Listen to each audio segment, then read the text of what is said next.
அனைவருக்கும் வணக்கம். இன்றைக்கி நான் ரெசிபி தான் நம்ம செய்ய போகிறோம். கடையில் இருக்கிற மாதிரி அதே டேஸ்ட்டில், ஆனால் வீட்டில் இருக்கிற ஒரு சில பொருட்கள் மட்டுமே வச்சு ரொம்பவே டேஸ்டியான நான் ரெசிபி செய்ய போகிறோம். அதுக்கு ஒரு பவுல் எடுத்துக்கிறேன். 2 கப் அளவுக்கு மைதா எடுத்துக்கிறேன். 1/2 டீஸ்பூன் அளவுக்கு சர்க்கரை, தேவையான அளவு உப்பு, baking powder, baking soda powder 1/2 teaspoon, soda 1/4 teaspoon சேர்த்துக்கிறேன்.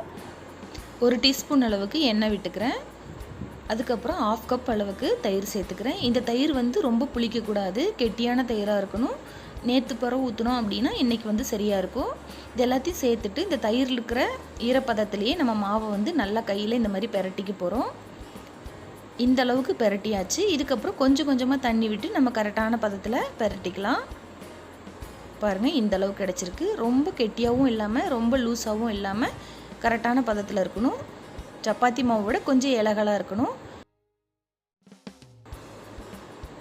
நமக்கு சாஃப்டாக மாவு கிடச்சிருக்கு. தயிர் ஊற்றினோன்னா தான் இந்த மாதிரி சாஃப்டாக மாவு கிடைக்கும். இதுக்கப்புறம் கொஞ்சமாக மேலே எண்ணெய் தடவி மூடி வச்சிடலாம். ரொம்ப நிறைய சேர்த்தக்கூடாது. ஒவ்வொரு முறையும் கொஞ்சம் கொஞ்சம் ஒரு 1/4 டீஸ்பூன் அளவுக்கு எண்ணெய் விட்டால் சரியாக இருக்கும். அரை மணி நேரம் மூடி வச்சுட்டேன்.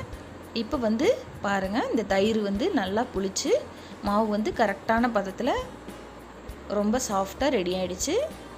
இப்போ இதை சிறு சிறு உருண்டைகளாக நம்ம எடுத்துக்கலாம். இந்த அளவுக்கு நம்ம உருண்டை எடுத்துகிட்டு சப்பாத்தி கட்டையில் கொஞ்சமாக மாவு தடவிட்டு நம்ம 2 பக்கமும் திருப்பி கையில் முடிஞ்ச வரைக்கும் அழுத்தி விட்டு அதுக்கப்புறமா திரட்டிக்கலாம்.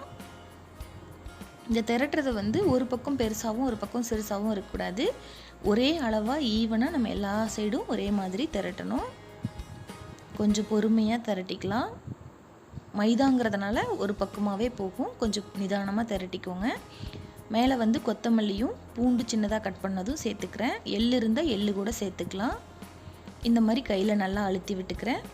நம்ம கட்டையில் கூட ஒரு தடவை தேய்ச்சிக்கலாம். நான் கையிலேயே அழுத்தி எடுத்துக்கிட்டேன்.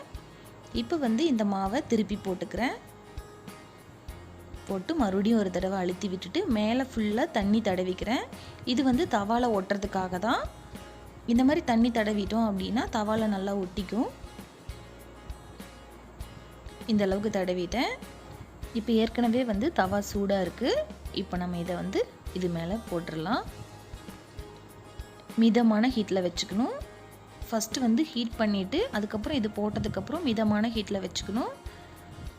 ஓரளவுக்கு நல்லா வெந்து பபிள்ஸ் வந்த உடனே நல்லா ஹை ஃப்ளேமில் வச்சு இந்த மாதிரி கையில் தூக்கி பிடிச்சி நெருப்பில் காட்டினோம் அப்படின்னா சூப்பராக வெந்துடும். இந்த மாதிரி எல்லா இடத்துலையும் வேகிற மாதிரி நல்லா காட்டணும். இப்போ நெருப்பில் இந்த மாதிரி வெந்துச்சுன்னா தான் நமக்கு அந்த கருப்பு கருப்பாக சுட்ட மாதிரி ஒரு டேஸ்ட் வரும். பாருங்கள், இந்த அளவுக்கு வெந்துருச்சு.